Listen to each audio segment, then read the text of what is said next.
Hi, welcome to food tries channel.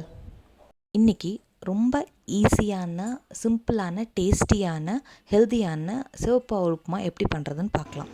அதுக்கு ஒரு கடாய் எடுத்துகிட்டு அதில் 2 ஸ்பூன் கடலெண்ணெய் விட்டு எண்ணெய் காஞ்சதும் அதில் கடுகு, உளுத்தம்பருப்பு, கடலைப்பருப்பு இது 3ம் ஆட் பண்ணிக்கோங்க.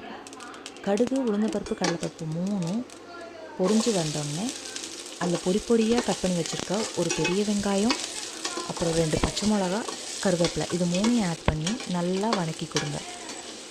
பெரிய வெங்காயம் நல்லா பொன்னிறமாக வதங்குற வரைக்கும் நல்லா வதக்கி கொடுத்துட்டு காரத்துக்கு தேவையான அளவுக்கு வரமிளகா ஆட் பண்ணிக்கோங்க. வரமிளகா ஆட் பண்ணி வச்சதுக்கப்புறம் 1/2 ஸ்பூன் அரைச்சி வச்சுருக்க இஞ்சி பூண்டு விழுது ஆட் பண்ணிவிட்டு அதையும் நல்லா வதக்கி கொடுத்துக்கோங்க. நல்லா வதங்கினோடனே உங்களுக்கு தேவையான அளவுக்கு உப்பு ஆட் பண்ணிவிட்டு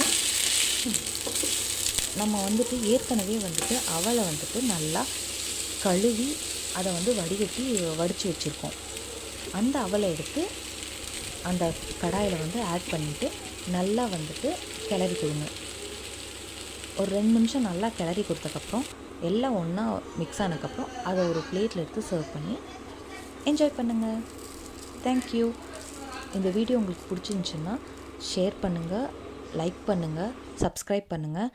இதே மாதிரி நிறையா வீடியோ பார்க்கணுன்னா சேனலை சப்ஸ்கிரைப் பண்ணிக்கோங்க. பாய்.